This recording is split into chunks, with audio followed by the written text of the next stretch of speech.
Hi, I'm Phil Stollery from Network Suffolk, and I recently caught up with Karen from Ipswich-based charity Family First, who look to get alongside the families in some need and support them and encourage them and give them a bit more of a support network. And I started off by asking Karen how she particularly was involved in helping one specific family. Yeah, Phil, thanks. Thanks for this opportunity. And as family support coordinator, my role is to make the initial meeting with the family, the caregiver of the family.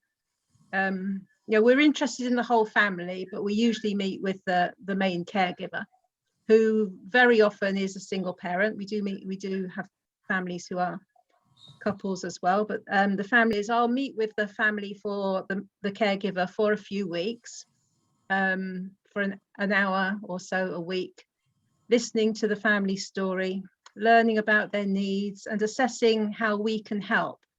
I then work out some short-term and longer-term goals with the family that will help them to progress to where they would like to be as a family.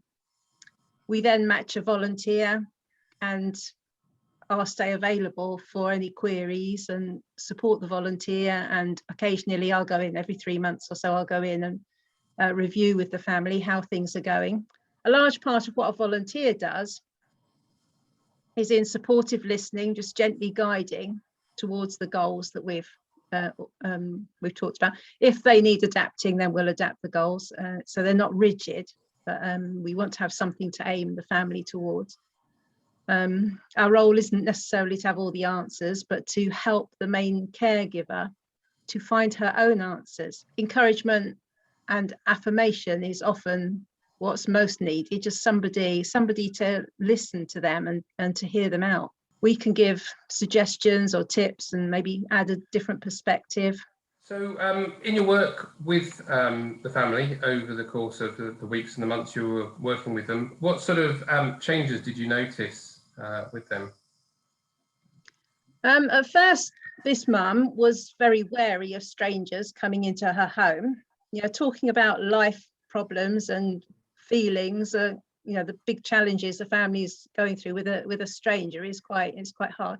But she and I, and then later the volunteer we placed, developed a good bond.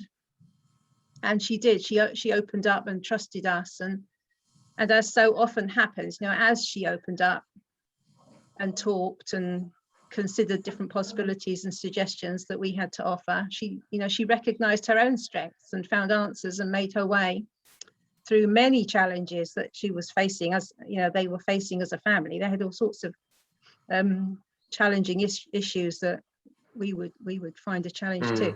And she was, we saw her gaining in confidence and trusting herself and her own solutions.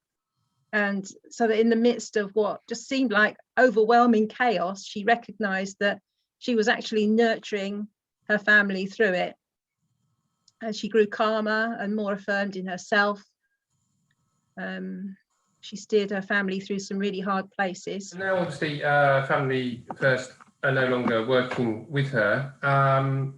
So how do you think the family will continue to benefit, and what are your hopes for the future?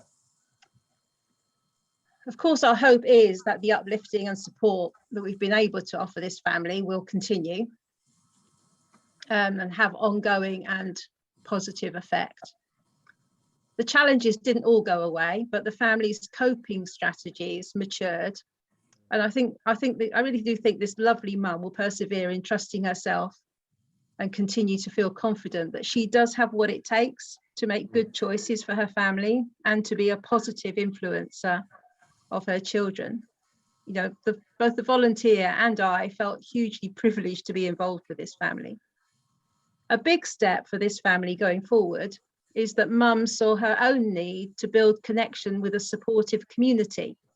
And she was very open to being introduced to the local church. We don't push the Christian aspect, but we offer to pray, and we try to find links that will be helpful to our families in the future.